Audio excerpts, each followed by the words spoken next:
दशरथ ने कहा गुरुदेव आप मुझे बुला लेते। विश्वामित्र ने कही दशरथ मैंने यज्ञ किया है उसमें राक्षस बाधा डाल रहे हैं, इसलिए मैं तुम्हारे दो पुत्र राम और लक्ष्मण को लेकर आया हूं उस यज्ञ की रक्षा के लिए।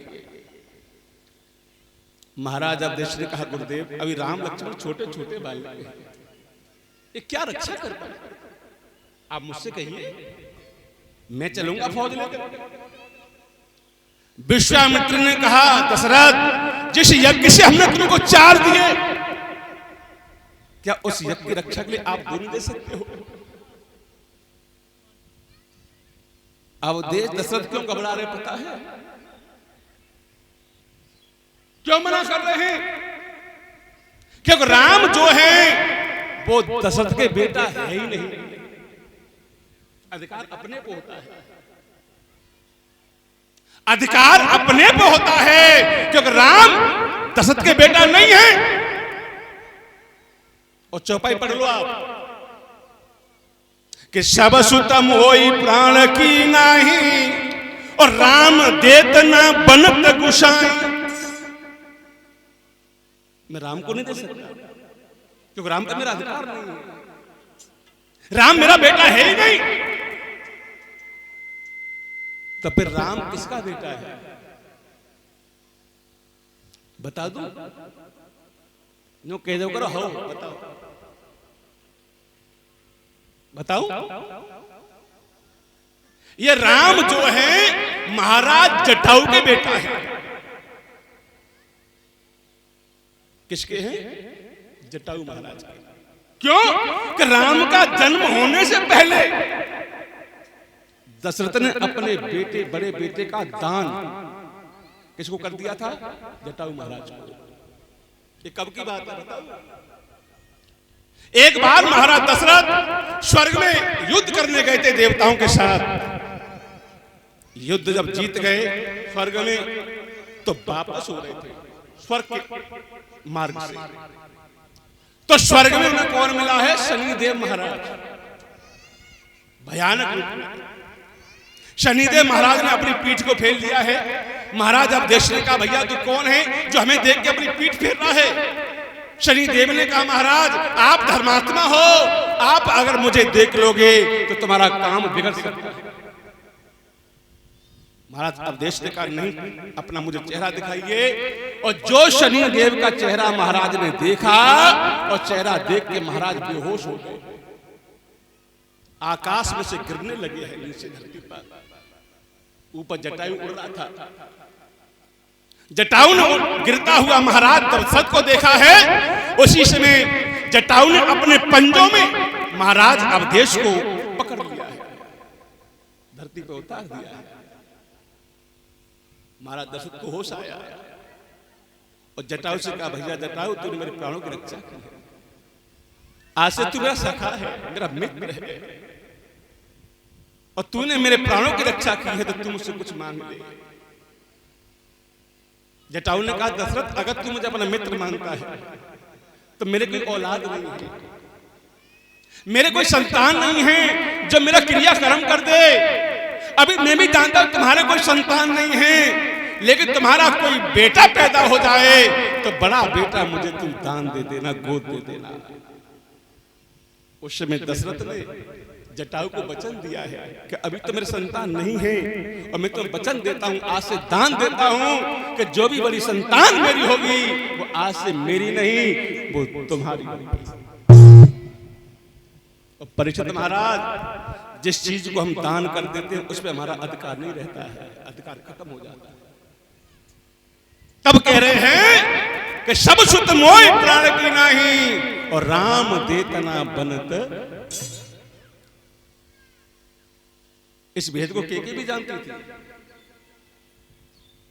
इस भेद को दशरथ भी जानते हैं, के भी जानती है, और इस भेद को राम तो कर जानते हैं क्योंकि बहुत अंतर्यामी है। तो के ने कहा महाराज से आप राम लक्ष्मण को दे दो। राम लक्ष्मण को लेकर के चले भक्तों। अब यहां पे विश्वामित्र ने मन में सोचा है कि पहले मैं इनकी परीक्षा करूं कि वास्तव में ब्रह्म है कि कोई और है। विश्वामित्र ने कहा राम, कहा गुरुदेव बोलो, कि हमारे आश्रम के यज्ञ के 2 मार्ग हैं, एक मार्ग 3 दिन का है, एक मार्ग 3 महीने का है। बोले इनमें फर्क क्या है? गुरुदेव ने कहा राम, जो 3 दिन का मार्ग है उसमें एक राक्षस, इसका नाम है ताड़का, वो जीवों को खा जाती, उसमें बाधा है। और 3 महीने का जो मार्ग है उसमें कोई बाधा नहीं है। राम जी ने कहा गुरुदेव 3 महीने बहुत होते हैं, और देखते हैं वो ताड़का कैसी है, हमें दर्शन करें ताड़का का। तो आज उस मार्ग पे होके चले विश्वामित्र जिस मार्ग पे वो राक्षस ताड़का रहती थी। ताड़का ने प्रभु को देखा है, एकदम से प्रभु को खाने भागी है। ठाकुर जी ने हाथ में बाण लिया है और एक ही बाण में ठाकुर जी ने ताड़का का उद्धार। पहला उद्धार किसका किया है? ताड़का। और कृष्ण अवतार किसका उद्धार किया है? पूतना का। यहां भगवान का नाम पड़ा है तारणहार। ताड़का को मारा, प्रभु का नाम क्या पड़ा है? तारणहार।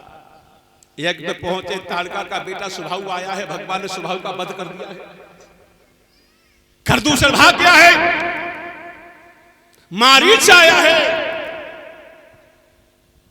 भगवान ने मारीच को देखा, कहा मारीच मैं तुझे अभी नहीं मारूंगा, अगर मैं तुझे अभी मार दिया तो फिर आगे की मेरी फिल्म तो बंद हो जाएगी, ये रामायण पूरी बनी है ना, तुझे आगे का रोल कराऊंगा अभी तुम्हें।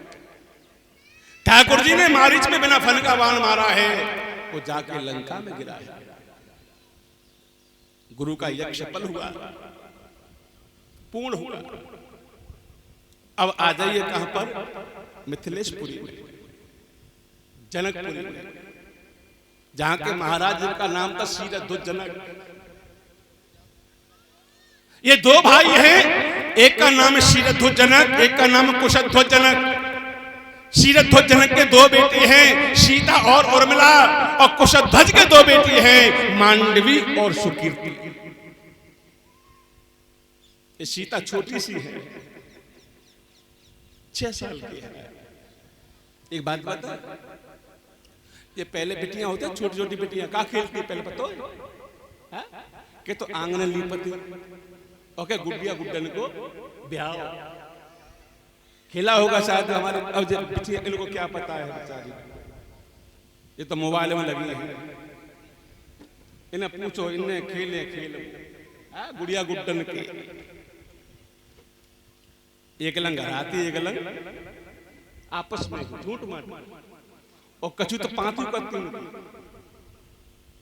पहले का नियम, पहले बिटियां हैं जो है ना घर में आंगन में लीप करती थी, लेकिन आज आंगन कौन लीप रहा है? बताओ, कोई लीप रहा है के जमाने में? क्योंकि इटालियन का पत्थर ठुका हुआ है, मार्बल ठुकी है। लेकिन ध्यान रखना, वो मार्बल शुद्ध नहीं है। शुद्ध होता है तो गाय के गोबर से लीपा हुआ जगह है ना, वो उसका कण भगवान का विराजमान हो जाते हैं, जो लिपाई होती है। तो परीक्षित महाराज, एक दिन सीता मैया यही खेल खेल रही है, आंगन को लीप रही है। और लीपने का एक तरीका और होता है, माता बहनें जानती हैं। एक हाथ से आंगन लीपती हैं और एक हाथ को साफ रखती हैं। क्यों रखती हैं बताइए आप? एक हाथ से लीपती हैं, एक हाथ को साफ क्यों रखती हैं? अपने कपड़े संभालने के लिए। एक हाथ से कपड़े पकड़ती हैं, एक हाथ से।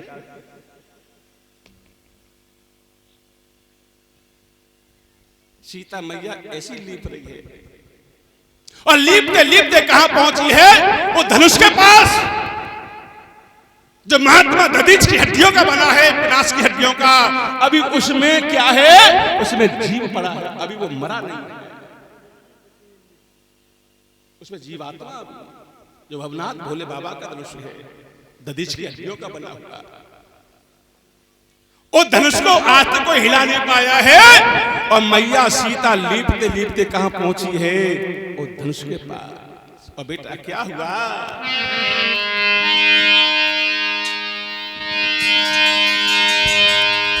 एक दिन बाद सीता मैया ने अरे करके जोहर दिखलाया।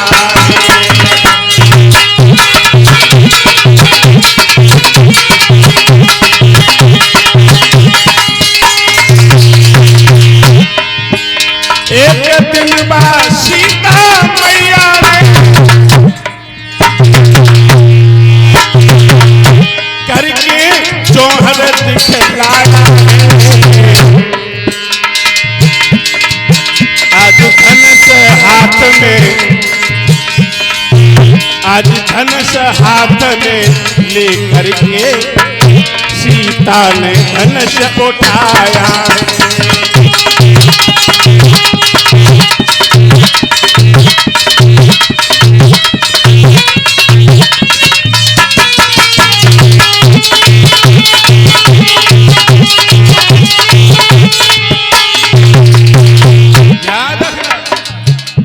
आज जैसे ही सीता मैया ने धनुष को उठाया है परीक्षित महाराज, महाराज जनक ने अपनी बेटी को देख लिया।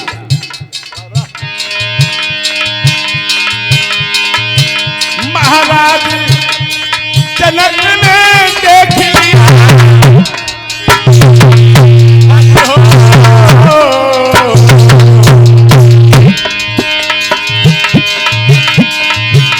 महाराज जनक ने देख लिया।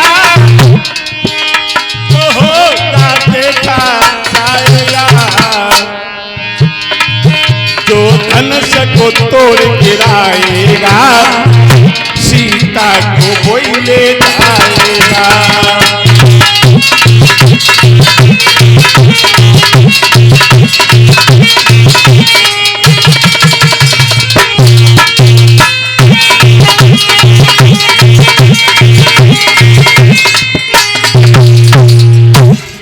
सीता मैया ने धनुष को उठा करके इधर से उधर रख दिया। वो कौतक महाराज जनक ने देख लिया और मन में क्या सोचा है? ये धनुष को आज तक कोई उठा नहीं पाया। ये धनुष को आज तक कोई उठा नहीं पाया और मेरी बेटी ने इस धनुष को उठा के इधर तो उधर रख दिया। अब मुझे विश्वास हो गया, अब मुझे विश्वास हो गया कि मेरी बेटी ने धनुष उठाया है, तो इसे तोड़ने वाला भी कहीं ना कहीं पैदा हो गया होगा। ये हम तुम लोग कहते हैं ना कि महाराज ने बहुत बुरा किया था, धनुष की प्रतिज्ञा कर बुरा नहीं किया था। जनक बहुत चतुर है। जनक महाराज बड़े चतुर हैं और सोच रहे हैं कि अगर उठाने वाला पता नहीं कहां पैदा हुआ होगा और मैं कहां कहां ढूंढूंगा उसे, इसलिए मैं पूरे विश्व में ऐलान कर देता हूं, हर जगह निमंत्रण भेज देता हूं और जहां भी तोड़ने वाला होगा वो अपने आप आ जाएगा। महाराज ने प्रतिज्ञा इसलिए की थी, महाराज तैयारी होगी स्वयंवर की, पत्र भेजे महाराज। एक पत्र कहां भेजा है? गुरु विश्वामित्र के पास। और क्या लिख रहे हैं पत्र में? सेवा में श्रीमान परम श्रद्धेय गुरुदेव, हमारा आपसे हाथ जोड़ के निमंत्रण है कि आप हमारी बेटी के स्वयंवर में अपने सभी शिष्यों के द्वारा पधारें। गुरुदेव क्या लिख रहे हैं? सभी शिष्यों के द्वारा। ये हम लोग कहते हैं ना कि राम लक्ष्मण बिना बुलाए गए थे, नहीं, पत्र क्या कह रहा है कि अपने सभी शिष्यों के द्वारा। और राम लक्ष्मण कौन है? विश्वामित्र के शिष्य। गुरुदेव ने राम से कहा कि बेटा राम, मेरा कार्य तो पूरा हो गया, अब मुझे जाना जनकपुर के लिए। अगर तुम्हें चलना हो तो आप चलिए, और तुम्हें नहीं चलना हो तो मैं अयोध्या में छोड़ के जब चला जाऊंगा। और राम जी ने मन में सोचा कि मेरी तो वहां ससुराल बनने वाली है। क्या बनने वाली है? देख लो, जाऊ को भौंपा भयो, तेज सवाल है।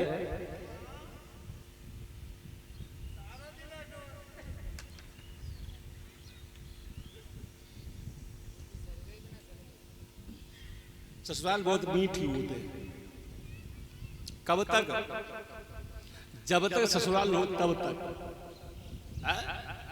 जिनकी ससुराल न हो, ससुराल के लायक हो, और भाई काना में कह दो ससुराल, आहा, इस पंज के फूटते हैं पेट में रसगुल्ले ससुराल के नाम पर।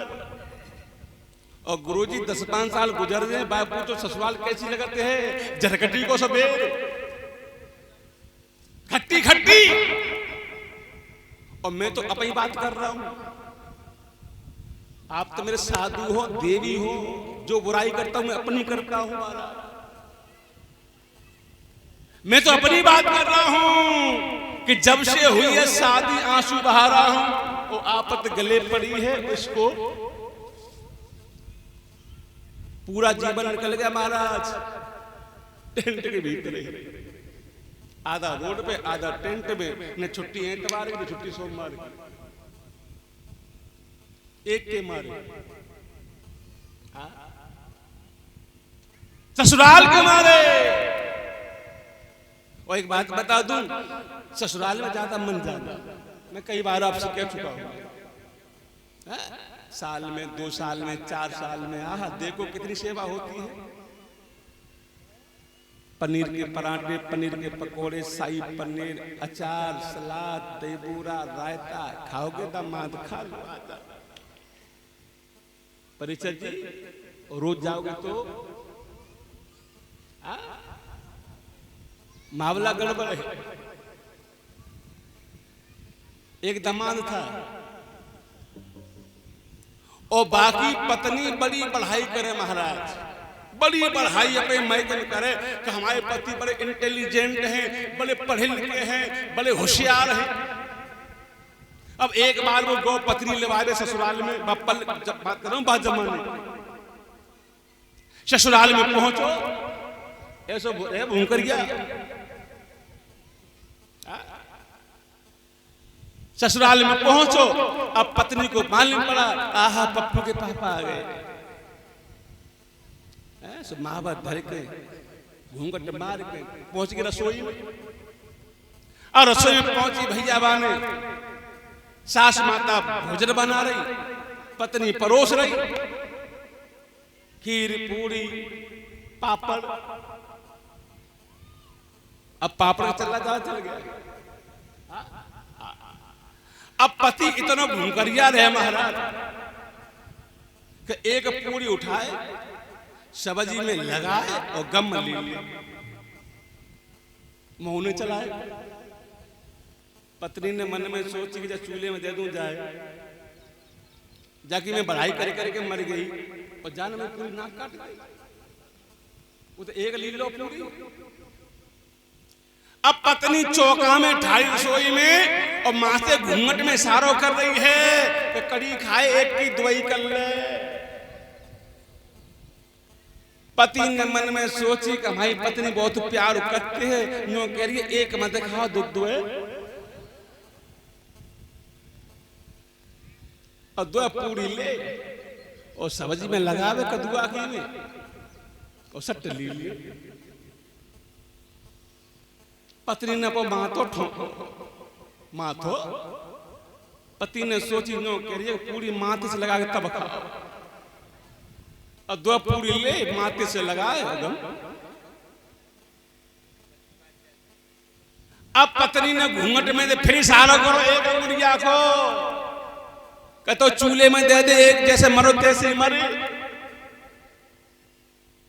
अब खाए पी के का हो कि सास माता पापड़ दे वो भूल गई, पापड़ पस वो भूल गई। अब मेहमान की नजर लगी पापड़ने पे।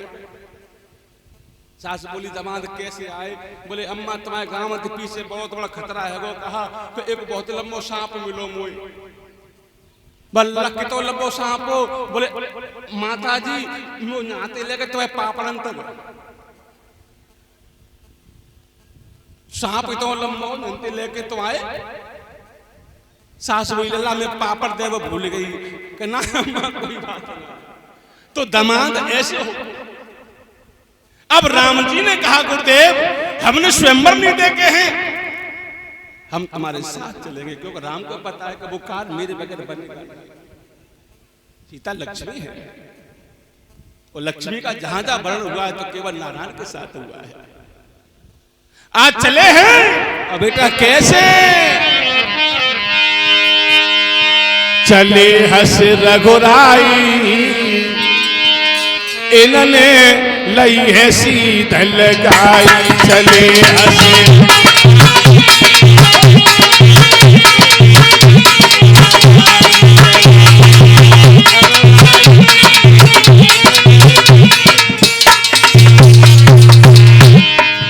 आज चले राम लक्ष्मण विश्वामित्र जी के साथ।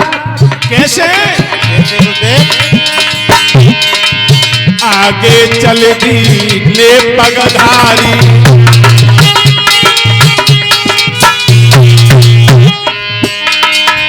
आज चले भगवान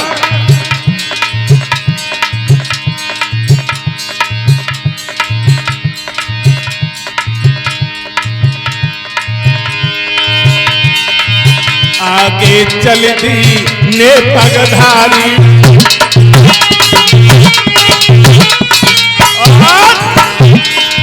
संग में सात शेष अवतारी। चले हरे मुशियाई इन्होंने लई है लगाई। चले हसे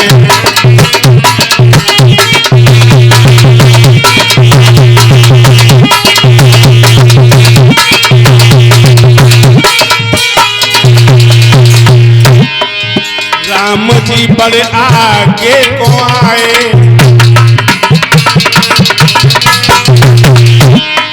गुरुवर से तब वचन सुनाए।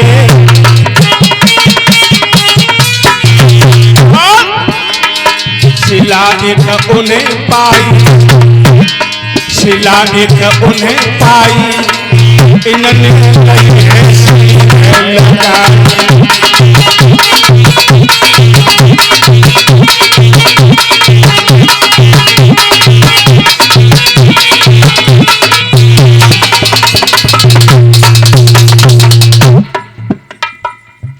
भगवान राम जिस मार्ग पर जा रहे थे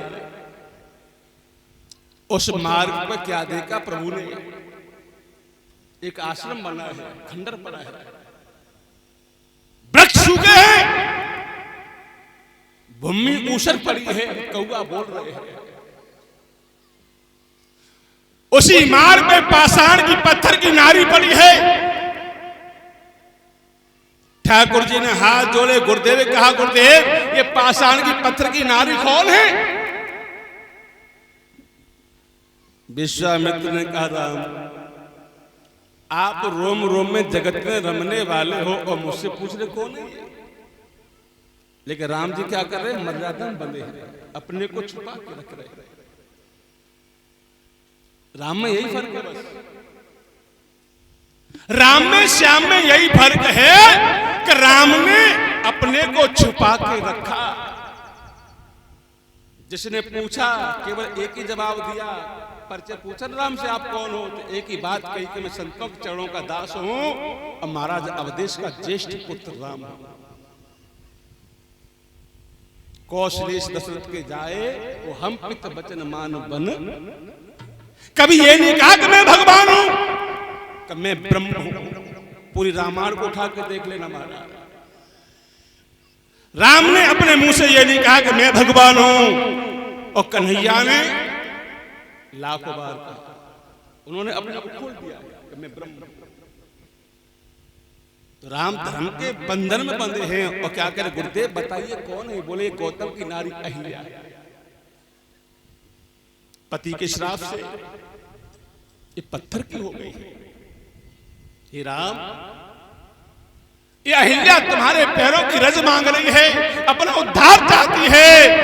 हे राम, आप इस अहिल्या का उद्धार कीजिए। ठाकुर जी आगे बढ़े हैं, पवन देव को इशारा किया है। पवन देव हवा का झोंका लेकर के आए हैं। राम जी ने धूली में कदम रखा है और भगवान के पैरों की धूली उड़ के अहिल्या से लगी है। एकदम से अहिल्या बैठी हो गई और बार बार भगवान के पैरों में गिर रही है, बार बार प्रभु को नमन कर रही है और कह रही है, हे प्रभु, मेरे पति ने बहुत अच्छा किया जो मुझे श्राप दे दिया। उस श्राप के खातिर हे गोविंद, मुझे आपका आज दर्शन मिला है। ठाकुर जी ने यहाँ अहिल्या का उद्धार किया है तो यहाँ भगवान का नाम पड़ा है पतित पावन। ताड़िका को मारा ताड़नहार और अहिल्या का उद्धार किया, नाम क्या पड़ा है? पतित पावन। और सीता के राम बनने जा रहे हैं। पहुंचे जनकपुर। जनक महाराज को पता चला है गुरु विश्वामित्र पधारे हैं। तो कुछ सम्मानीय लोगों को, इज्जतदारों को लेके कहां पहुंचा है? विश्वामित्र के पास। और सम्मान के साथ राम लक्ष्मण को लेवा के लाया। और एक बात और बता दूं, एक झलक से जनक ने राम को देख लिया था, राम के दीवाने हो गए थे। उसी दिन से राम के चिंतन में लीन हो गए थे। मैंने क्या किया है? अपनी बेटी का स्वयंवर करके ये राजकुमार मुझे पहले मिल जाता तो ऐसा मैं कदापि नहीं करता, क्योंकि राजकुमार भी बेटी के योग्य है। उसी दिन से जनक महाराज राम के चिंतन में दिनों रात चिंता है राम की और सीता की कि मेरी बेटी इसी के योग्य है। और कहां लेके पहुंचे जनक महाराज ने? अपने भवन में। और लोग कहां हैं? गेस्ट हाउस में। राम लक्ष्मण विश्वामित्र को अपने महलों में लेकर के पहुंचे हैं। सारी रात राम लक्ष्मण ने गुरुजी की पूजा सेवा की है। जब सुबह हुआ है तो राम हाथ जोड़ के बोले, गुरुदेव, अब पूजा का समय हो चुका है, अगर तुम्हारी आज्ञा हो जाए तो हम चले जाएं बाग में और फूल तोड़ करके ले आए। बाहर मेरे राम, क्या स्वभाव है तुम्हारा? ये मधुर स्वभाव मेरे राम जी का है। विश्वामित्र ने कहा, राम जाओ बेटा, तोड़ के लाओ। और कहां पहुंचे? उस बाग में। और रामायण में 2 ही बाग हैं पूरे रामायण के अंदर। एक रावण का बाग है अशोक बाग, और एक बाग कौन का है? जनक का, जिसका नाम है भोग बाग। दोनों बागों में फर्क है महाराज। जो अशोक बाग था उसमें शोक छाया हुआ है, और जो भोग बाग है उसमें आज योग छाया हुआ है। जिस बाग में भगवान राम पहुंचे प्यारे, उस बाग की सुंदरता बाबा तुलसीदास ने अपनी कलम का रोक दिया है कि अब इस बाग का मैं बखान कैसे करूं, इसका श्रृंगार मैं कैसे करूं? क्यों? क्योंकि राम आगे बढ़ते हैं और फूल अपने आप टूट टूट के राम जी के पैरों में गिरते हैं कि प्रभु उद्धार करो हमारा। अपने आप पैरों में गिरते हैं। और जिस बाग में राम लक्ष्मण है ना प्यारे, उसी बाग में जनक नंदिनी जगत की माता आद शक्ति आज सीता मैया सखियों को लेकर कहां चली है? गौरी पूजन के लिए। उसी बाग में। ये सीता कौन है? ये सीता भक्ति है। और राम कौन है? परमात्मा है। आज भक्ति का मिलन कहां हो रहा है? उस बाग में परमात्मा से। और कैसे चली बेटा?